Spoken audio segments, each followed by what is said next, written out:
The fault. We believe that all men are created equal. To the magnificent mosaic that is America. From radio beacon to radio beacon. I have a dream today. Change has come to America. Believe me. Knock, knock. Who's there? It's a figment of your imagination. Randi Rhodes Show. Turn up your mind.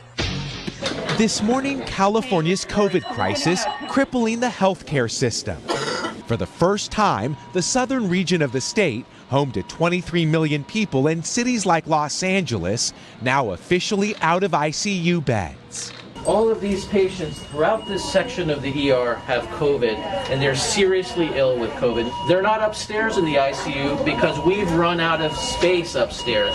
This is what it looks like inside overrun medical centers. We are getting so many COVID patients that we have to take over a part of the emergency department to take care of them. Outside, parking lots have become field hospitals, a grim but familiar sight. In LA County, 2 people are dying of COVID every hour. Hospitals now ordered to stop sending ambulances to other facilities. Across the nation, another day of record infections and deaths. We know that the morgues are full. We know the coroner's full. From Colorado to Missouri, funeral homes are overwhelmed. 3 times as many people are now dying each day in the U.S. compared to 3 months ago.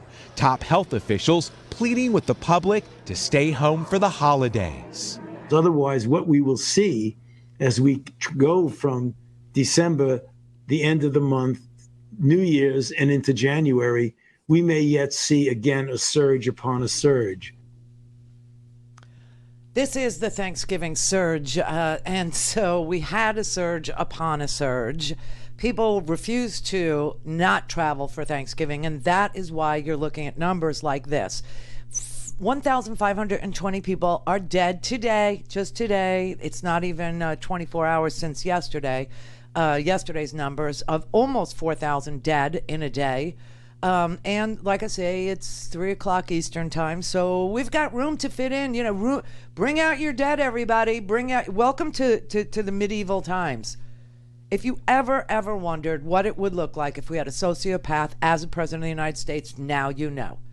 If you ever wondered what it was like to have a president who infected people on purpose with, let's say, a disease called, the pressure of a disease, smallpox, in order to clear the land of the native indigenous people who lived there, then now you know. And speaking of that, this is historic. This is really the good news because we're starting to get ready to move on. Now, the only reason why we can't move on is because we have this special election in Georgia on January 5th, okay? And that will determine how successful the president-elect and the vice president-elect, Joe Biden and Kamala Harris.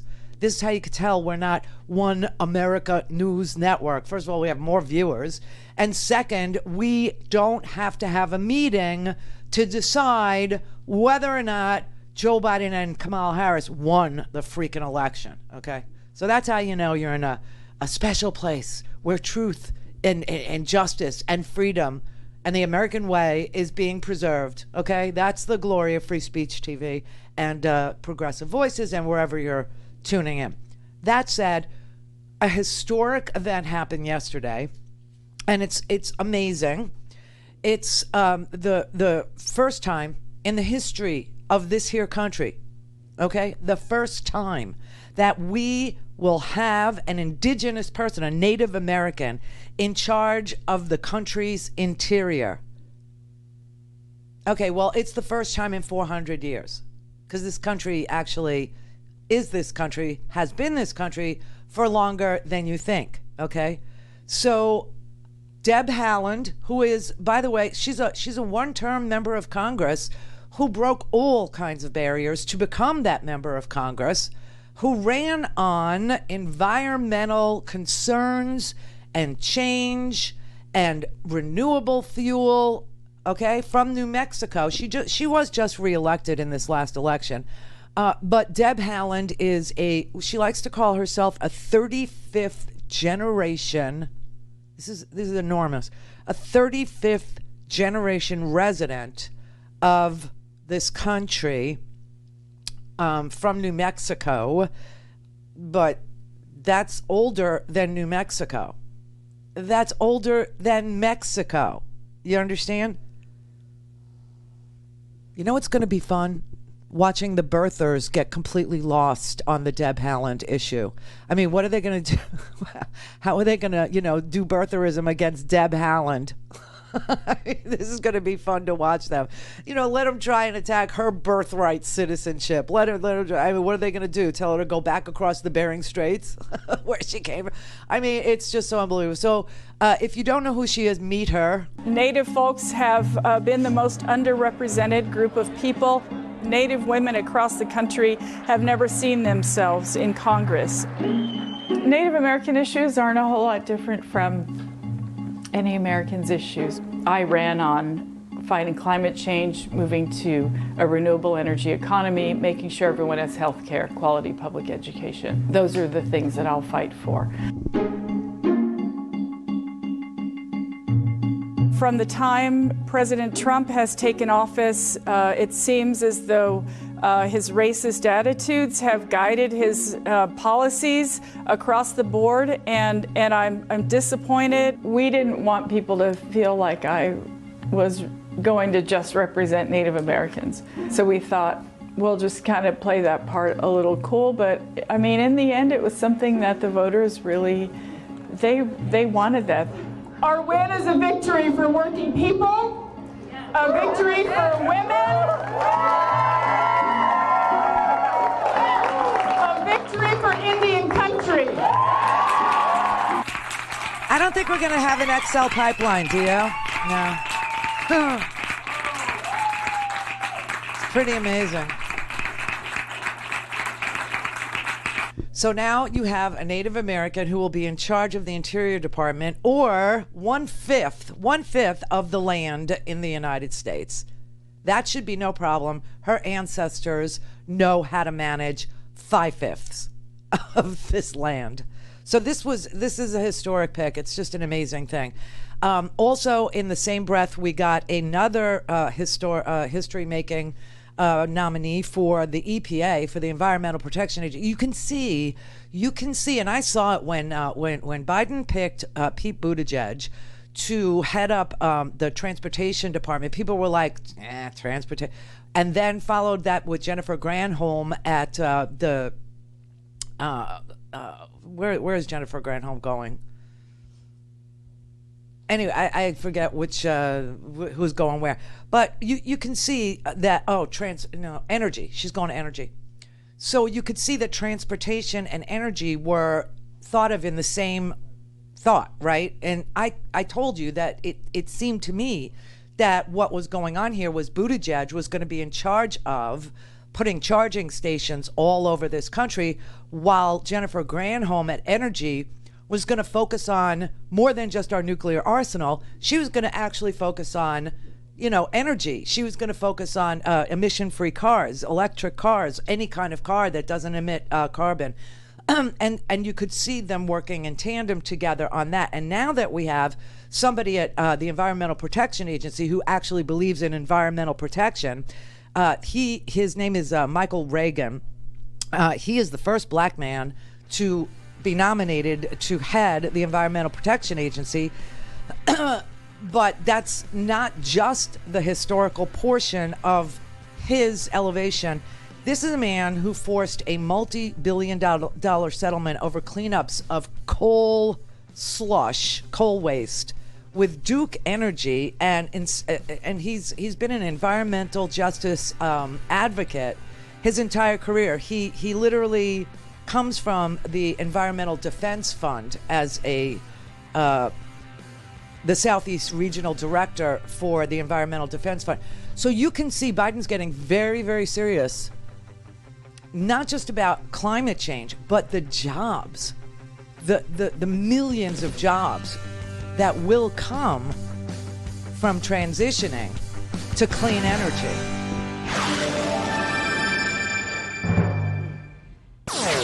all things Randi at RandiRhodes.com. Go for launch. Speaking truth to power, the Randi Rhodes Show. Hello, Earth lovers. You may have heard that climate is at the top of the Biden agenda, but what does that mean? Well, he really has two areas to tackle. One, unregulated pollution that is fouling our air and water, especially in communities of color, and the fossil fuel addiction, making weather more violently unpredictable. And that is the big kahuna. So Biden is letting the rest of the worried world know that America is back in the fight and ready to lead innovation on huge scales. As of today, the United States will cease all implementation of the non-binding Paris Accord. I will rejoin the Paris Accord. Yay. By rejoining the Paris Accord, analysts believe humanity has a fighting chance to slow the scary rise in Earth's temperature. Biden's $2 trillion plan is the most ambitious in American history, which is why many think it won't get done without some help from the Senate. Hello. We're going to lead the world on climate and save this planet. But like President Trump, he does have the power of executive action. He could use an executive order to make good on a promise to rescind a permit to expand the Keystone XL pipeline. Biden called for a ban on new oil and gas permits on public lands so he could try to block drilling rigs in Alaska's Arctic National Wildlife Refuge and other federal land.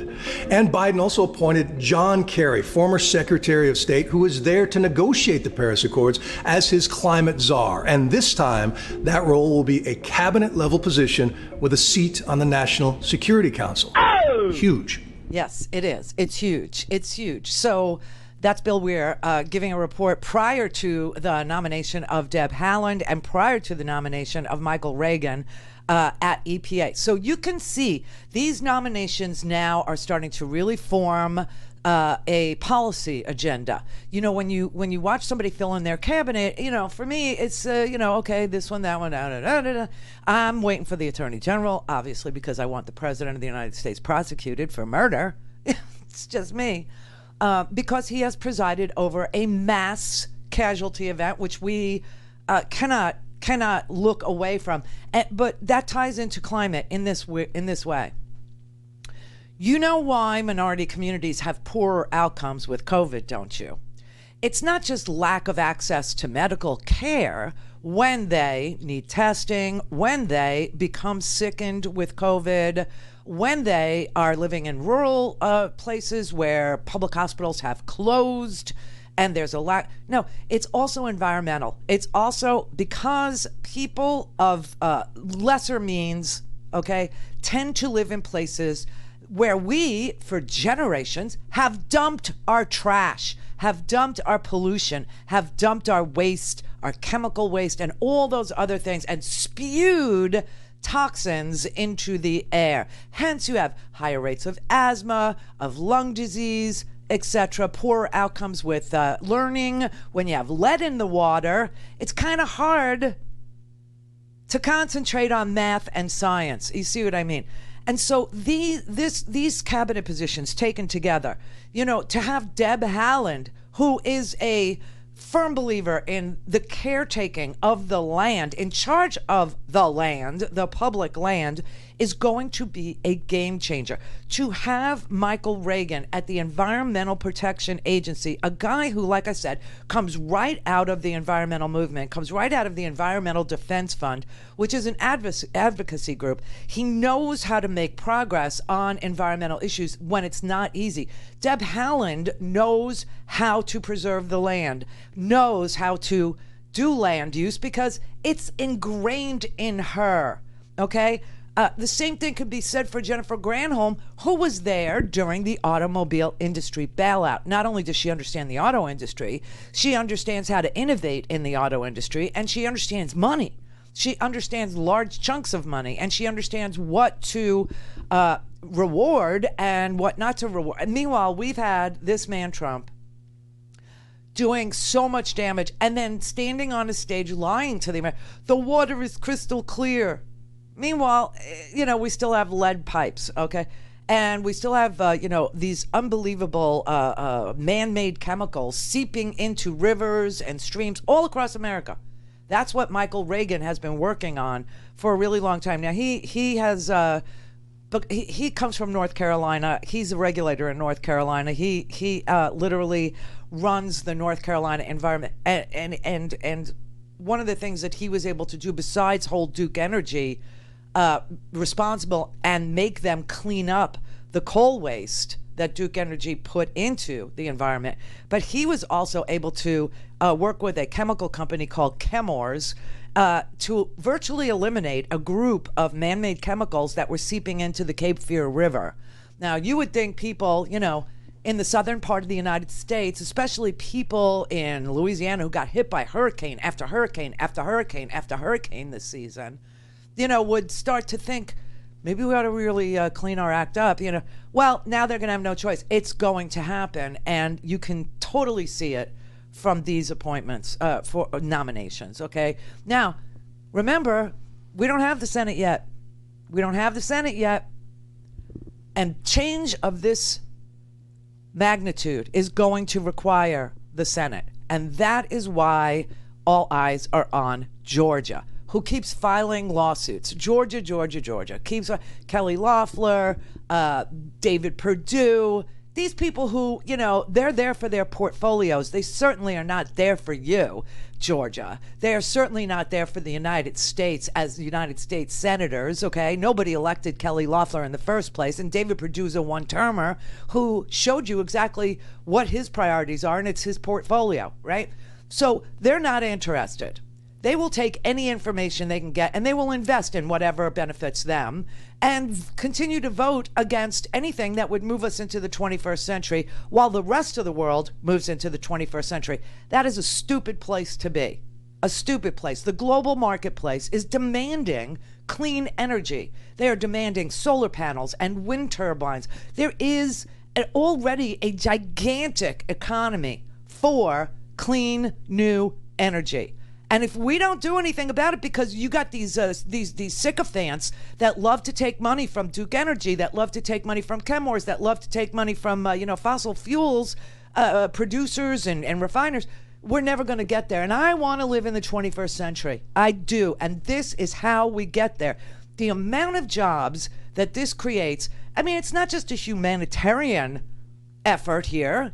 This is an economic effort. A real economic effort to bring the United States into a marketplace that has trillions of dollars worth of demand in it. It's smart. It's really, really smart. I'm really excited about it, but we're never going to get there unless we get the Senate. Never. And I have to tell you, David Perdue and Kelly Loeffler, they're very busy filing lawsuits against drop boxes, which, by the way, were just thrown out of court this morning. They just want to keep disenfranchising Georgia voters. They keep wanting to tell Georgia voters that it's going to be awfully hard for you to cast a ballot. We're going to make it as hard as humanly possible because there are more people like us who want to move forward, who want to create millions of jobs, who want new industry, who don't want to have a Rust Belt, who don't want to see poverty and pollution in the Cape Fear River, and so they have to block us. Call in, connect. To speak to Randi, call 561-270-3844. 561-270-3844. Georgia, I know things are tough right now, but I want you to know help is on the way. My administration is preparing to beat COVID-19 and get economic relief to the American people. On day one as your president, I'm prepared to sign a COVID relief package that fully funds the public health response needed, led by Georgia's own CDC. It will ensure free testing and vaccination for every American, and will get small businesses the assistance they need right now. Let me be clear. I need Raphael Warnock and Jon Ossoff in the United States Senate to get this done. Yep. There are folks in Congress threatening to do everything in their power to block our efforts. We need you to get out there and vote for Jon Ossoff as well as Raphael Warnock. We need them in the Senate. God bless America and may God protect our troops. I'm Raphael Warnock. And I'm Jon Ossoff. And we approve this message. Beautiful. It is so important if we're going to get any kind of relief in this country. Look at what's going on with divided government right now. You have the House in Democratic hands, the Senate in Republican hands, and Mitch McConnell is, an impediment to getting stimulus money out the door. He is insisting on liability protection for big businesses. He's tied that to state and local funds. They had to separate that out of the stimulus package to help the 8 million people who have been just literally pulled into, they didn't do anything, pulled into poverty, the hundreds of thousands of small businesses that are failing in this country, the 885,000 people who filed for unemployment benefits this week alone. This week alone. You remember during the Great Recession, 800,000 jobs a month every month. We're losing almost 1 million jobs a week every week. Every week. And people are just, I don't know, they're either numb to it or it hasn't hit them, or it has hit them and they've given up hope. But the impediment to getting money out the door, to doing the right thing, the impediment to funding the vaccines, the actual administration of them, the impediment to getting the vaccines to the states where they need to go, is all because this president is involved in a dereliction of duty, the likes of which this country has possibly never seen before, ever. I'm watching Mike Pence and Mother get vaccinated on live TV. The only joy I took in that was knowing that it works on people without any blood in their veins. That it works on bloodless people. Do you know what I mean? California is in a mass casualty plan. A mass casualty plan. You know what that is? That is when you have to start triaging people as to whether or not you could even take them into the hospital, okay? And that happens when there's no available space in ICUs. That's what, and they're down to 0. They have no beds in ICUs in California. And Trump is blaming it all on the fact that they haven't swept their forest floors or some crap like that. Meanwhile, I'm having to watch them get their protection, them get their, it's unbelievable that they're under the umbrella of safety, and we're out here trying to figure, this all has to stop. It has to end, and it has to end in a meaningful way, and that means we need the Senate. We have to have a unified effort on the part of the people in this country. And Loeffler and Perdue, they know they're in trouble. They do. They see that 900,000 people already voted in Georgia. 900,000, almost 1 million people have already voted in these 2 elections. That's the latest data from the state of Georgia.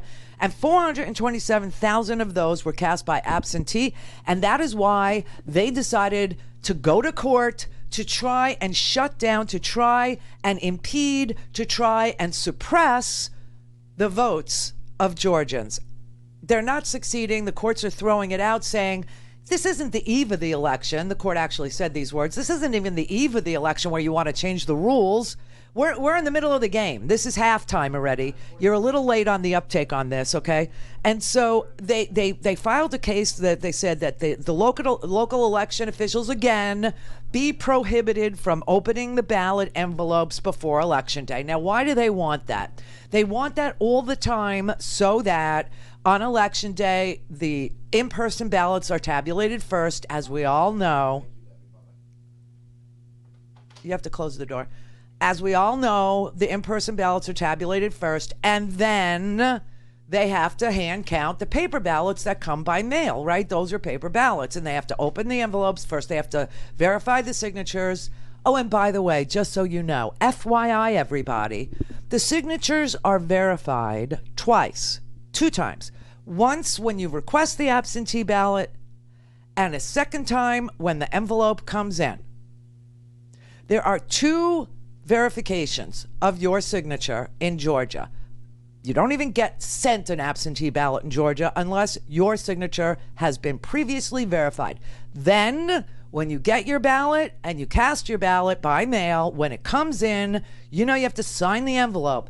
Well, before they even open the envelope, they verify the signature and address. That is when the envelopes get set aside and the ballots are hand counted, right? Or put through a vote tabulation machine. Paper, paper, paper. Why do they separate the envelopes? How do we know? They separate the envelopes because in the United States of America, the ballot is secret. So they verify it before it's cast, when it's requested, and then they verify it once it's completed and you send it in. That's when they separate the envelope. Now, they want these ballots to remain sealed until Election Day because it takes more time to count them, because they have to be removed from an envelope, separated, and put into a machine. And then on the back end, they allege fraud. 10 o'clock at night, everything changed. Yes, because it takes longer to process the paper ballot than it does to process an in-person on a machine, which creates a paper ballot but feeds it right into the tabulator. They're so scammy, it's unbelievable. So anyway, Loeffler and Perdue, they filed a lawsuit saying, okay, we don't want any drop boxes. And what was their reason? Could allow for massive fraud. Could allow. It has not happened. But they filed a lawsuit to stop the ballot drop boxes, and they filed a lawsuit saying the signature matching it's not good enough for us. It's not good that we check the signatures 2 times, one before you even get the ballot and one after you cast your ballot, you can send it in. And then they wanted to add another layer of signature verification, whatever. The court tossed it out. The court said, what's wrong with you? We're in the middle of the game. This is exactly what the judge, his name was Randall Hall, a Bush appointee, okay? A W Bush appointee. He said, quote, we're not even on the eve of election. We are, as it relates to this particular election, closing in on halftime. And the plaintiff's claims of voter fraud are highly speculative. It hasn't happened. There's no merit to it. And he tossed it, and it's out. It's gone. They're going to keep trying. They're filing and filing and filing, all to suppress the vote. Georgia, you have to be better than Loeffler and Perdue. This is the Randi Rhodes Show. To speak with Randi, dial 561-270-3844. That's 561-270-3844. Yeah, there's still ongoing litigation in Arizona. There are a few other appeal options in Nevada and elsewhere. So the president's litigation is ongoing. Make no mistake. Also, in the 4 states that we saw a lot of problems in with those big metro areas, the only metro areas where Joe Biden beat Hillary Clinton, ironically, in those states, there has been an alternate slate of electors voted upon that Congress will decide in January. So we will see what happens. They're not giving up. He will never concede. McEnany is in, to the bitter end. She's a dead ender, that one. It is unbelievable what is going on here. And by the way, I have to tell you, in the alternate universe of media, there are entire channels, as you know, that sit there and they propagate misinformation, disinformation, bad information, lunatic, fringy theories, and they present them with, in suits and ties, and they present them as if they're real, and none of it is real. None of it is real. Michael Flynn was on, I guess, Newsmax TV yesterday, saying that Donald Trump really ought to deploy the military into swing states. No, I'm not kidding. Deploy the military into swing states and rerun the election. This man was our national security advisor, a man who knowingly pled guilty to colluding with the Russians during the 2016 campaign, talking to them about sanctions that Barack Obama had put on them for hacking into the 2016 election. And now we have this massive hack of Russia. Russia is in the Commerce Department, the Treasury, they're in the nuclear, the Energy Department, and the Nuclear Regulatory Agency. They're all over our government. It's ongoing. It's a massive hack. And the man who was our national security advisor is on television telling people martial law. He could order the within the swing states, if he wanted to, he could take military capabilities and he could place them in those states and basically rerun an election in each of those states. I mean, it's not unprecedented. I mean, these people out there talking about martial law, it's like it's something that we've never done. The martial law has been instituted 64 times. I mean, you actually have a national security advisor of the United States of America, a man who has that on his resume, okay? A man who has that on his resume in the face of a massive, massive ongoing Russian hack, the likes of which this country has never seen, is on television telling people that the election isn't over and that the president ought to use the military, suspend habeas corpus, suspend civil rights, and rerun the election. Now, why that isn't illegal in this country to incite violence in this manner, to advocate for a violent overthrow of the government by a national security advisor who has pled guilty to colluding with Russia in a meaningful way, I have no earthly idea how these organizations, survive, because somebody has got to, sue them for the incitement of violence. And we already, yesterday I played you a story in Houston where some rich guy, Hotze, funded a dirty ex-police chief in Houston, a guy who was fired from the police force in 2003 for erroneously rounding people up and arresting them for stuff they didn't even do, and was summarily fired. But he was paid $266,000+ to pretend that there was election fraud and that he was on the case and was going to find the 750,000 illegal ballots, and decided that it was in an AC repairman's truck, had a car accident on purpose with this AC repairman's truck. When he hit the truck, the AC repairman got out of the truck to try and help him. And then the ex-cop held a gun to this man's head, put him on the floor, and put a knee on his back, and held him on the ground. And the search of his truck produced AC air conditioning replacement parts and tools. I mean, these people are tools. There's something so wrong with them. And the idea that they are going down this rabbit hole with a deranged, lunatic, sociopathic president who is presiding over 1,825 people dead today at 3:52 Eastern time, probably going to hit 4,000 today. We have 163,000 new cases. You realize that almost 1 in 200 people in this country have been diagnosed with COVID? I mean, this is just so sick and sad. It is such a dereliction of duty. And you have these people with these titles, National Security Advisor, advocating for martial law to make this president president by any means necessary, including the overthrow of a democratic election and democracy itself.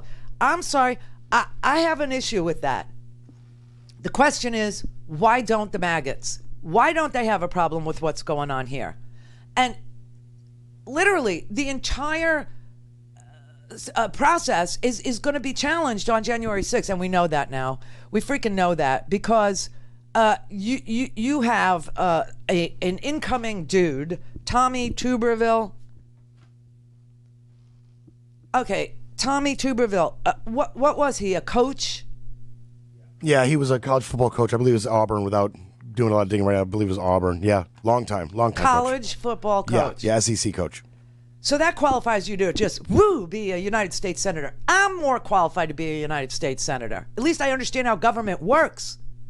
At least I get it. He thinks he will support the challenge to the slate of electors. He thinks that he will support, he doesn't even know which slate, because he doesn't understand that each state is going to have a slate. But there are some states that are planning on sending 2 slates. And Mo Brooks from Alabama and a couple of other lunatics like Matt Gaetz, you watch on January 6th, okay? You watch. They are going to object to certain slates of electors, but they're going to need a senator to object with them in writing. And all that will happen after that is that the joint session of the House and the Senate, which is what it is when they certify the electors, will have to separate. They will have to go back to their own House and Senate chambers. They will have 2 hours of debate privately. Then they will have to vote on the Senate floor and on the House floor whether or not this challenge should succeed. And of course it won't. Of course it won't. But they're going to do it repeatedly. They're going to do it repeatedly.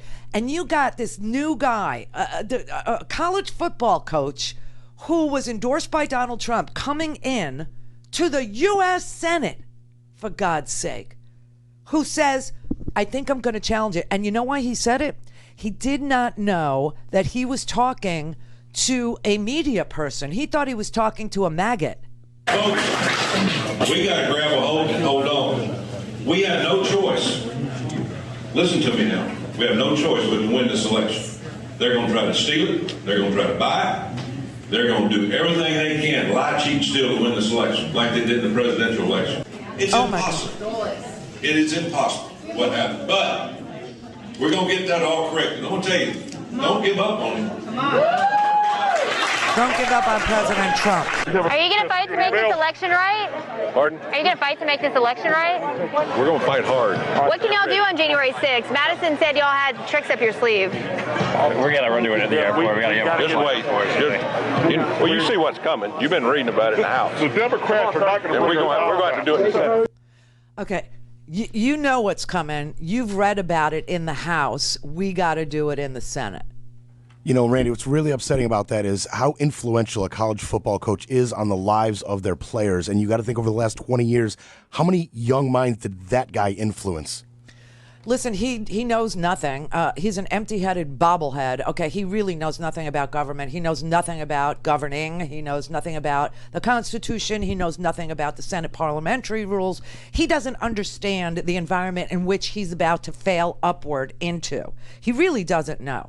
He really does not have a grip on any of this. But he's saying, don't give up on Trump. We got to grab a hold and hold on. We have no choice. Listen to me now. Listen to me now. We have no choice but to win this election. They're going to try and steal it. They're going to try and buy it. They're going to try and do everything they can. Lie, cheat, steal to win this election like they did in the presidential election. This is what he's telling crowds in Georgia. And then quietly on the back end, where they're not being confronted with microphones, they're bringing lawsuits to suppress the vote, lawsuits to keep people from accessing the ballot box, from literally removing the ballot boxes. That's what they're asking the courts to do. Now the courts are saying, get the hell out of here, okay? This is ridiculous. It's halftime, not the beginning of the election. It's not even the eve of the election, before the election. We're in the middle of the election. Go away. But that's not going to stop them. Yesterday, Kelly Loeffler was asked whether or not Biden won. Oh, my God.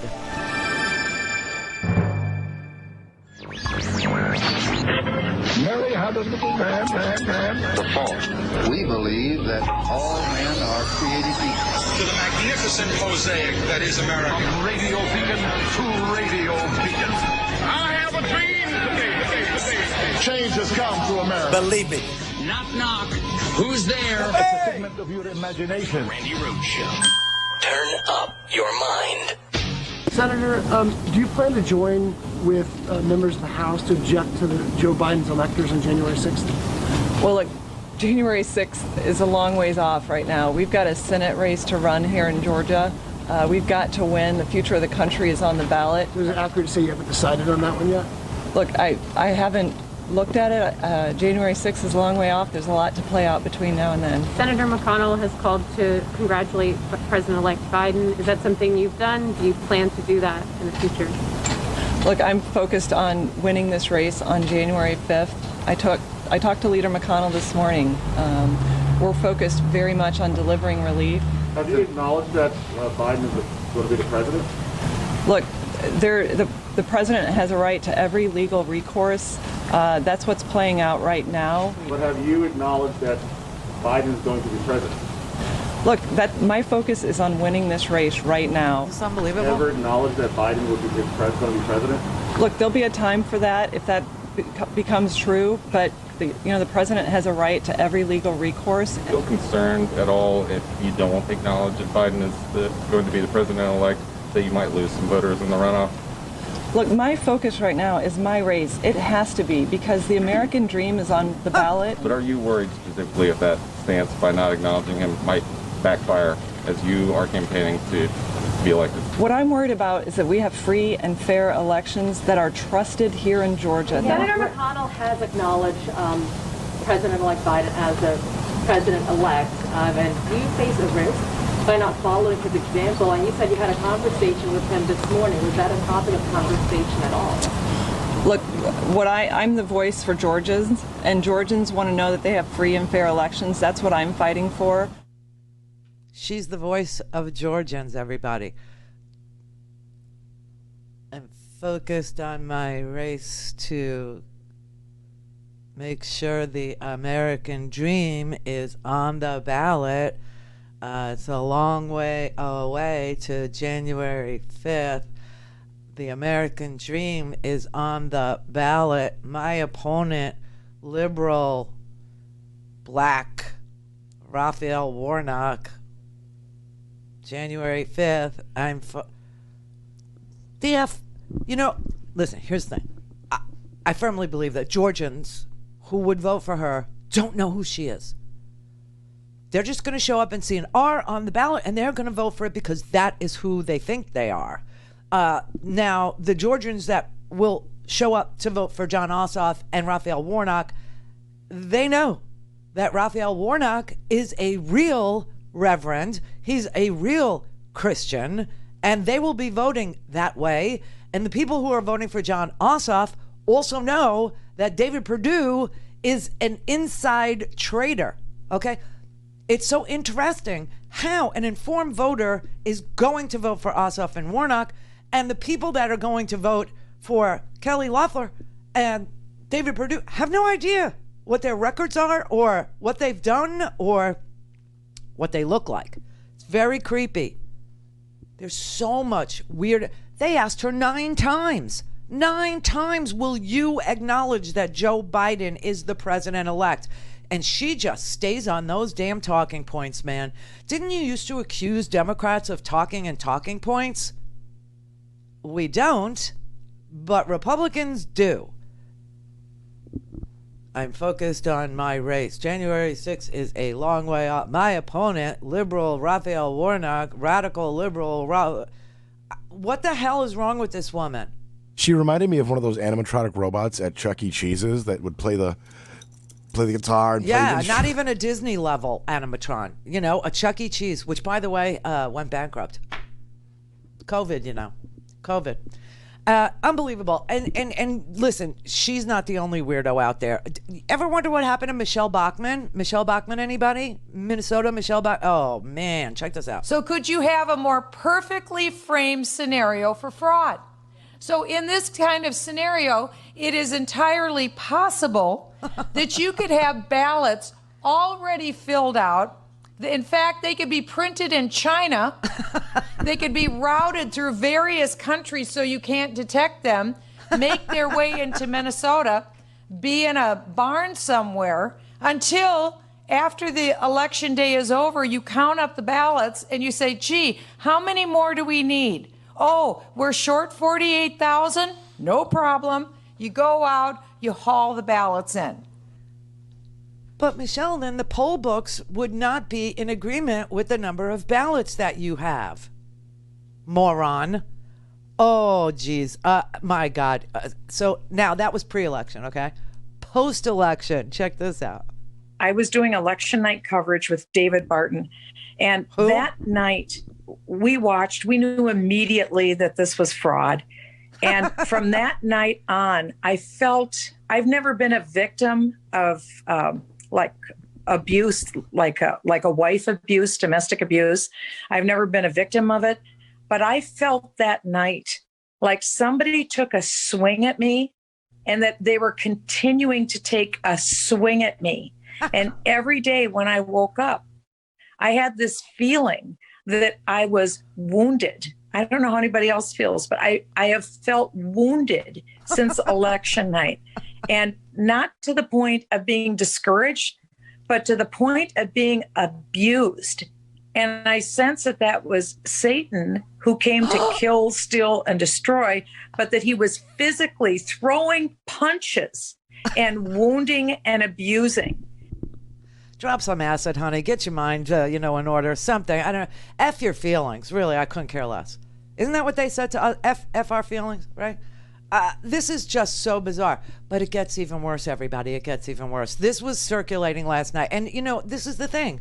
When you live in a world of newspapers, when you live in a world of political magazines, or you live in a world of watching the news regularly, local, national, network, NPR, us, cable, when you live in a world where information is the coin of the realm and you are curious enough to figure out what's true and what's not, you know how full of crap these right-wing weirdo networks, I don't even want to call them networks, these right-wing weirdo outlets are. I mean, you understand how bizarre they are and that this is a complete alternative universe. But if you don't, this sounds really devastating. I'm going to play this little video. This was circulating last night on right-wing media. I mean, this generated hundreds of thousands of comments. Hundreds of thousands of comments from right-wing lunatics that want to now hurt, remove, impeach, or otherwise do something, I don't even want to say it, to Supreme Court Chief Justice John Roberts. Now, this man who is talking looks like a state senator or looks like a House member, and he's talking in Texas, okay? His name, he's just a guy. He's just a guy. His name's Matt Patrick. He's nobody. And this video is him on the day that the electors in Texas cast their ballots, all right? What you need to know is that this story that he's about to tell you comes from a far-right, racist felon.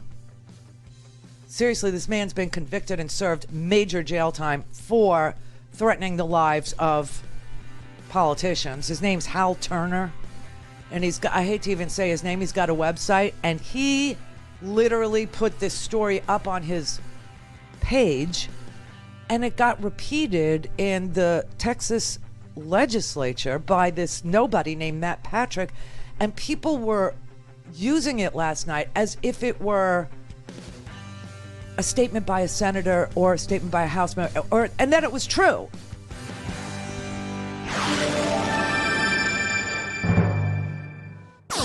All things Randi at RandiRhodes.com. Go for launch. Speaking truth to power, the Randi Rhodes Show. This is what right-wing wackadoodles pass around between themselves. This is what they watch. It was written by someone who's a current staffer for one of the Supreme Court justices. And this, I'll just describe the report to you that I read, and you can make of it what you will. He said that the justices, as they always do, went into a closed room to discuss, cases they're taking or do debate. There's no phones, no computers, no nothing. No one else is in the room except for the 9 justices. It's typically very civil. They usually don't hear any sound. They just debate what they're doing. But when the Texas case was brought up, he said he heard screaming through the walls as Justice Roberts and the other liberal justices were insisting that this case not be taken up.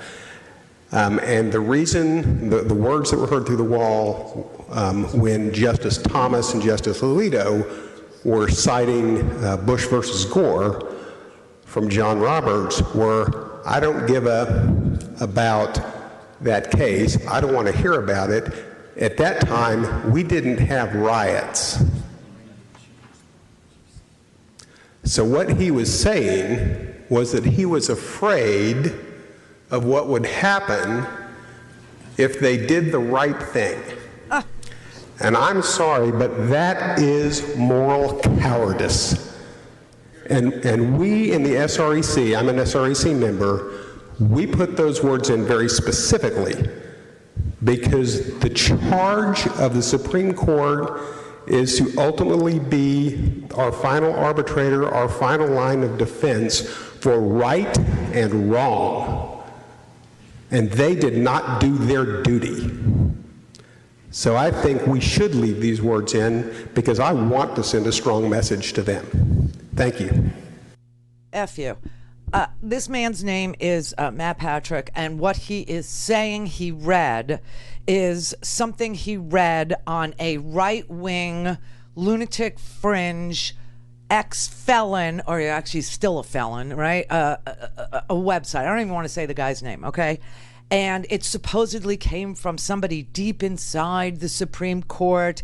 It was supposedly a clerk for one of the justices on the Supreme Court. Well, instantly you know that this is a fake story, a false story, because the Supreme Court does not meet in a closed and sealed room because of COVID. They've been meeting remotely all through November and December.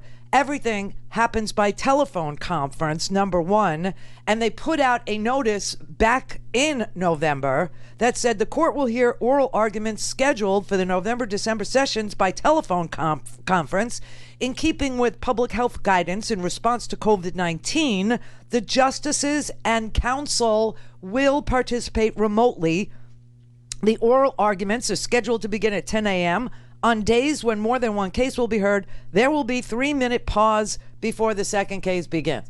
They are not meeting in a closed room. That's number one. Number two, the story that he says at the beginning, make of it what you will, is easily Googled and found, and it's found on this lunatic fringe right-wing website.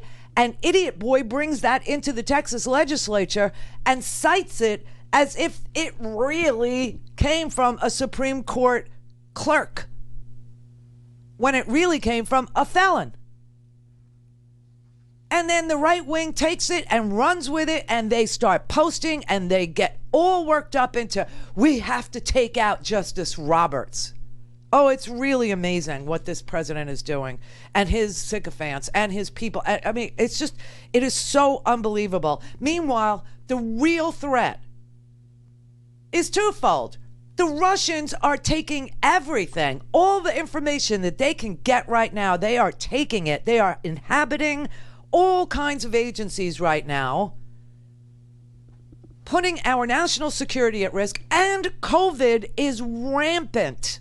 Rampant.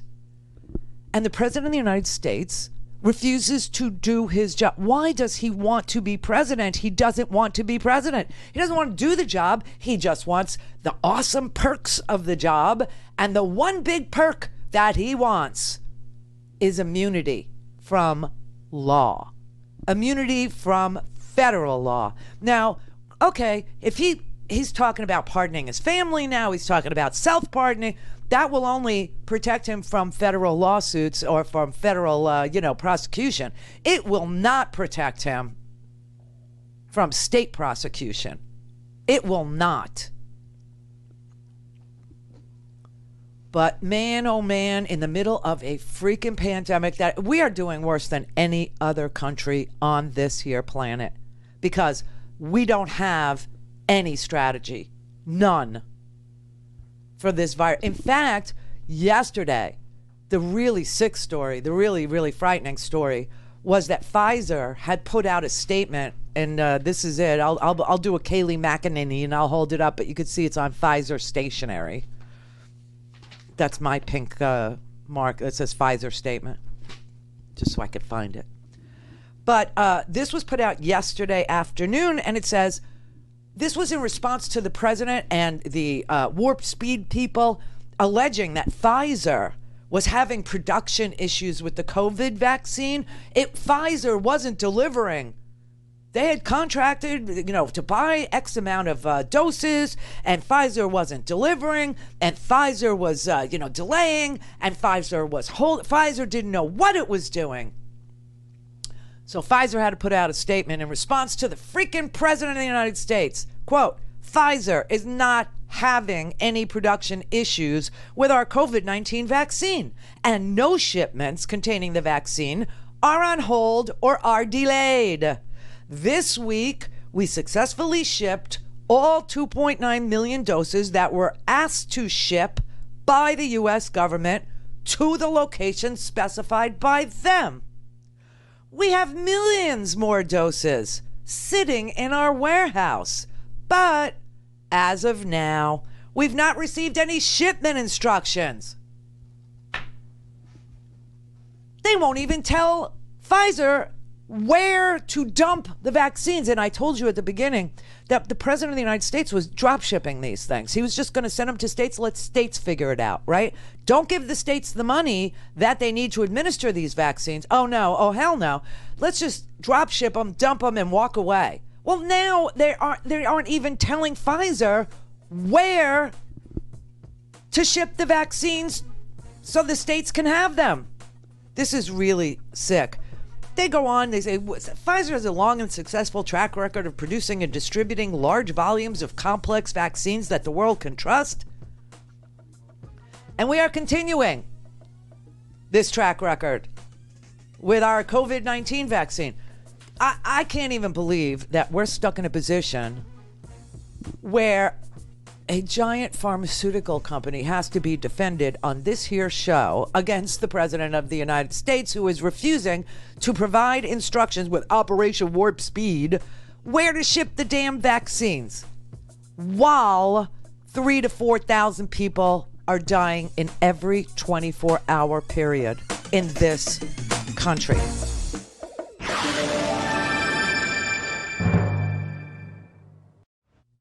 Call in, connect. To speak to Randi, call 561-270-3844. 561-270-3844. So we're less than a week in to the distribution, and the vaccination effort is already struggling. 6 states say they aren't getting what the White House promised. Nobody seems to have a good answer why these 6, Rhode Island, Iowa, Illinois, Washington, Michigan, and Oregon, only one of which was even scheduled to get enough for those first in line by the end of the year. Why are they being shorted? Why now? We're not talking a handful of doses here either. Next week's shipments are going to be cut between 30 and 50%. Wow. Blame Pfizer. Okay. They say no. Blame Trump. Here's their quote. We have millions more doses sitting in our warehouse, but as of now, we haven't received any shipment instructions for additional doses. The Trump administration doing what it does best, nothing. It's a bit of a misunderstanding or a miscommunication there. Things are going as planned. Oh. This is your plan to screw it up?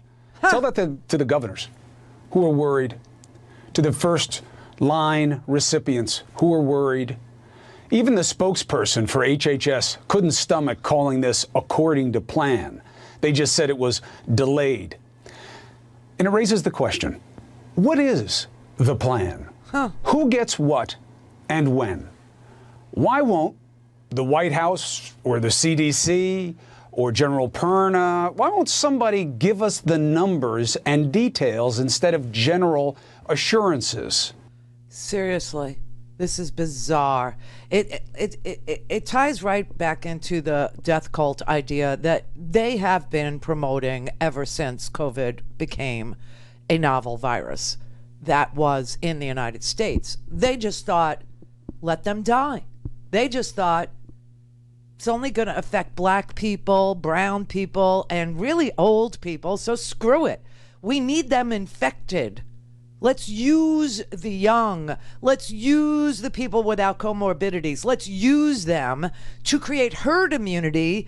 And the idiot doctor that wrote that misspelled herd. H-E-A-R-D, he wrote. Herd, as if I heard something, not H-E-R-D, as in sheeple. So Chris Cuomo called and asked, what is the deal? So I now call people who I know very high up involved with OW, Operation Warp Speed. They couldn't tell me who makes the decisions of who gets what in what state. I said, is it the state? No, it's not the state. Is it Perna? Well, he's more the logistics. He decides how it gets there, but he's somebody. Who? Is it the White House? They don't know. They don't know. What does that tell you? So you get the lack of leadership, then you got the real problem, which is time. It's just delayed. What does time mean? More time, more disease, more death, period. Yes, more death. They love death. These are the death cult people, okay? They love death. Bill Barr especially loves death. Bill Barr has executed 10 people, and he's continuing on a conveyor belt of death, killing people through the death penalty that we haven't used in years and years and never used during a lame duck presidency, ever.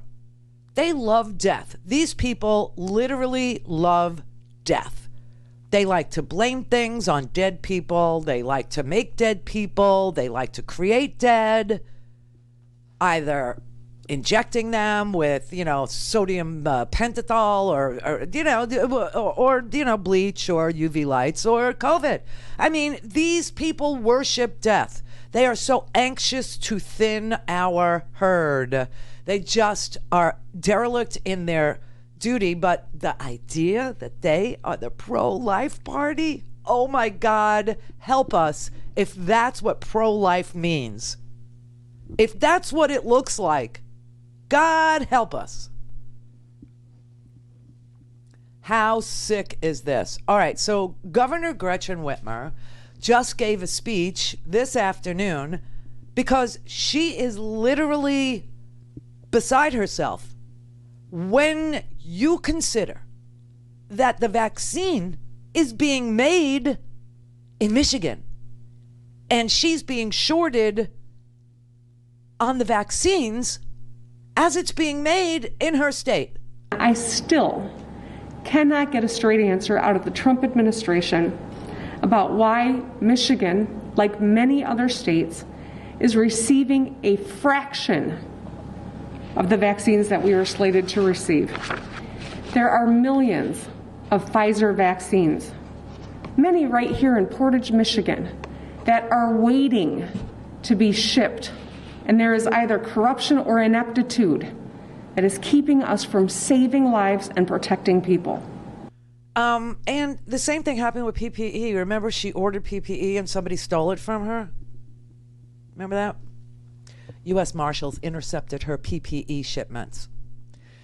This administration just literally loves to watch Americans he loves it. He loves to watch Americans die.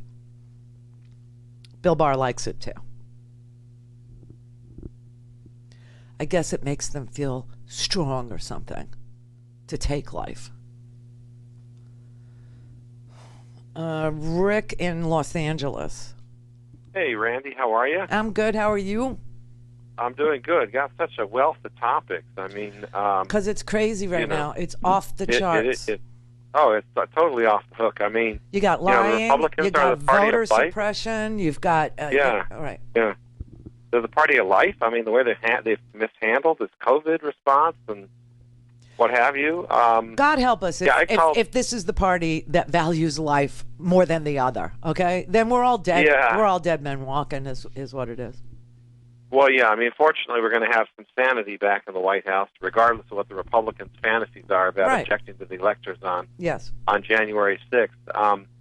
What prompted my call was the Russian hack the infrastructure, the computer infrastructure. I mean, that's extremely concerning, and there's no deterrent. There's no consequence that has been imposed on the Russians for their behavior. He won't even talk about it.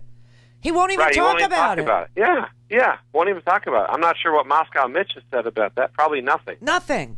All I could think of is yesterday Donald Trump said that he was going to veto the defense authorization. Okay, he was going to veto all the. Okay, so the cybersecurity money is in there. Now you look at him making all these different moves over at the Pentagon and removing the guy in charge of CISA, right? Krebs? Yes, Chris Krebs, dude. So there's nobody there watching the store, and he hears that Vladimir Putin has just perpetrated a huge hack on America, and I just get the feeling that Donald Trump is thinking to himself, great, that's 10 more floors on Trump Tower Moscow because he really owes me now. Yeah, it's ridiculous. It's scary. If this happened under Kennedy's watch or under Clinton's watch or even under Nixon's watch, they would probably tell Moscow, okay, guys, cut it out. What we're going to do, if you keep this up, or actually what we're going to do in response is we're going to shut off the entire heating supply of Moscow for 1 day. Right. And we'll see how you like that. Right. I mean, you got to play hardball with these evil actors, Yes. But he won't even talk about it. He won't even talk. And we were all worried that he would tell Putin our secrets. Well, I guess Putin realized he's an imbecile. He doesn't know anything. So I'll hack. This is the Randi Rhodes Show. To speak with Randi, dial 561-270-3844. That's 561-270-3844. Oh, everybody, today is the last day of the Free Speech TV Winter Pledge Drive. Last day. And we did really well this week, I think. We have about 15 G's to go. 15 grand. That's, and you know what the goal was this week. It was huge. But we made such a huge dent in it that all that's left is 15 G's. So if you are in a position to give and support media that does not take any money from political parties, that does not take any money from corporate advertisers, that is a not-for-profit organization that dedicates itself to truth in broadcasting, truth in media, then please do dial the number that is on your screen, 877-378-8669. 877-378-8669. We have 16 people that live and dwell and work and toil in Denver, Colorado to make sure that the programs that you watch get to their destinations, that they get to Dish Network 9415, that they get to DirecTV channel 348, that they get on the internets, that there's somebody there to help you, take your calls, do customer service whenever you have questions right? And what we do as show hosts is we give Free Speech TV our shows. That's how we donate. That's how we contribute to this effort. And that's how this network survives. And it's been a winner for 25 years because of people like you. Now, if I make this 15 grand, right, if I can meet that goal, then Jeffrey in California will add $10,000 to that total so that the 16 people that work every single day in Denver can get paid. That's what these pledge drives are all about, to help us pay the rent, to help us pay the salaries, to help us pay for the distribution, the equipment, the lights, the studios, everything that Free Speech TV offers to us hosts. So there you have it. That is the business model for Free Speech TV. And if you can, please dial 877-378-8669. We have gifts for, different levels of contributions that you make. For example, on the high end, $150, I will sign a Randi Rhodes Air Force hat for you. And then on the low end, there's things for $20, bumper stickers, Fight for Democracy stickers, things like that, webcam covers. There's all kinds of things that we will send you as a thank you for your support. If you're just online and you want to do it online and you don't want to pick up a phone, I get that. freespeech.org, not TV, freespeech.org. And you can donate that way. Thank you very, very much. This is the last day. We won't be bothering you for a while. So appreciate all that you did this week. Thank you so much. Oh, Julia. Julia? Okay. Rich in Denver. Hey, Randi. Good afternoon. You are a national treasure. Happy Friday to you. Thank you. I was telling Brett, these people, too, as far as the stimulus, Randi, you've said it before. What we have to do, make their commodities, basically so we don't use them. Oil and gas. Oh, well, what I said about all the oil wars that we had and have had over the years, I said the name of the game to stop these oil wars is to make what they have worthless. Obsolete. Right. Right. Exactly. And all these, I was telling Brett, you could solve, Randi, the opioid crisis in places like West Virginia if you built. I'm in Denver. We have here in Colorado. We have Bastids, a wind turbine company. Their American headquarters. They're out of Denmark. Are based here. They have 3 plants building wind turbines and nanocells here in Colorado. You could put things like that, and solar panel companies in West Virginia and places where they're being ravaged by not only COVID but the opioid crisis. Yep. And you'd solve the problem overnight. And these people like the Koch brothers and all these people, if you presented it to them, said, you guys could make even more money if you could get your head out of your backsides and get off this clean coal BS and oil and gas and get into alternative energy, which is where the world's going. And like you said, if we don't do it, the Chinese will. They're already doing it. They're already doing it. The Chinese are going to have all-electric cars in about 5 years. The global demand for green energy, for batteries that are bigger, better, for windows that are hermetically sealed, for doors, what they call building fenestration. The global marketplace is there. There's a multi tens of trillions with a T dollars worth of a marketplace. And if we don't make the product, then they will get it from somewhere else and we will be left behind. Yeah, you're right. It will create jobs. I keep on saying, when I hear myself, okay, I'll just criticize myself. When I hear myself say things like the Rust Belt, it makes me gag that I'm saying it, because that is an accepted description of the heartland, okay? It's an accepted description of Michigan and Ohio, North and South, of Kentucky, of West Virginia. Screw that idea. Get rid of it. There should not be a Rust Belt in America in the 21st century. There should be thriving industries making windows and doors and roofing and wind turbines and solar panels. All of it. Yep, exactly. All of it. And I mean, these men would love these jobs. These women would love to be the bosses of these men. These would be fabulous union jobs with benefits. Oh my God, the amount of problems it solves to be part of a multi-trillion-dollar marketplace that's already established. I mean, how stupid do you have to be? Yeah, like I said, we've got the Bastids out here, and it gives thousands of jobs, and they have 3 plants around the state, and they've been doing. I get my energy from a company called Arcadia, and it's out of your old neck of the woods. They're based out of New York, Randy, and it's all my energy goes through my utility company. They match it. They're a wind turbine company. I get my electrical and all my power to my home all matched 100% clean wind energy. Right, but you have a president of the United States that literally tells people dead birds, cancer. Okay, because he is in the pocket of whoever is paying him to say that. He is just like the Purdue's and the Loefflers of the world. They're only there to enrich themselves. They're self-dealing. That's it. Insider traders. All of them. Yep.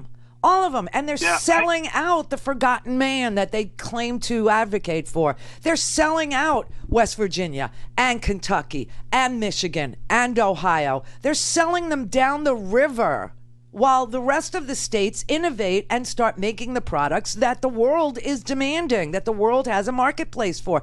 I mean, you'd have to be an idiot not to service a marketplace that's already created. Creating a marketplace is a hard thing to do, I know, because I had to figure one out.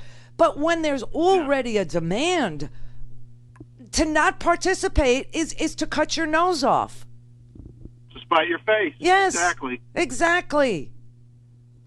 That's why I'm so encouraged by these. This is why I started with the cabinet selection, because it tells you everything about the attempt to get into the 21st century by Joe Biden. Believe it or not, a 77-year-old man gets it. He gets that he needs to leave a legacy, and he wants to leave a legacy that is as bright and as hopeful and uplifting and possible as FDR's. I believe that. I really do. I really think that just by looking at who he's picking and where he's putting these people, the idea that the energy and transportation and EPA and Interior are all very progressive people who ran on and work on environmental progress and innovating out of fossil fuels, tells me if we give him a Senate, okay, this may seem like that's all we talk about, because it is the future. It is determinative of how far we can go in job creation. Like I said, there's a humanitarian issue there too about pollution in brown and black neighborhoods. And people who live in brown and black neighborhoods know that's true. But there's an economic argument that is astronomically hopeful. But we can't do it without a Senate because these old line douches, these Mitch McConnells and Rand Paul, they're interested in hobbling government to keep the gravy train rolling from fossil fuels, from the Koch brothers, from the industries that pollute, from clean coal, Duke Energy. Let me tell you something. That ain't the future. We're almost to 2021. We're almost freaking there. Give this man a Senate, Georgia. Give America a chance. Let them, they're haggling over this stimulus package. They may even let the government go broke over the weekend because they can't agree. Screw divided government. Unify. Get it done.